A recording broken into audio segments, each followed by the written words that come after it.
the second update on it. Finally finished it. Didn't take me that long. As you can see, got that Chevy sign in it. Looking fresh. Came out real good. But this would be my second job.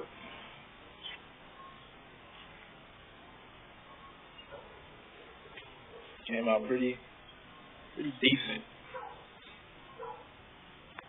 Got the Ocean Chevy sign in it.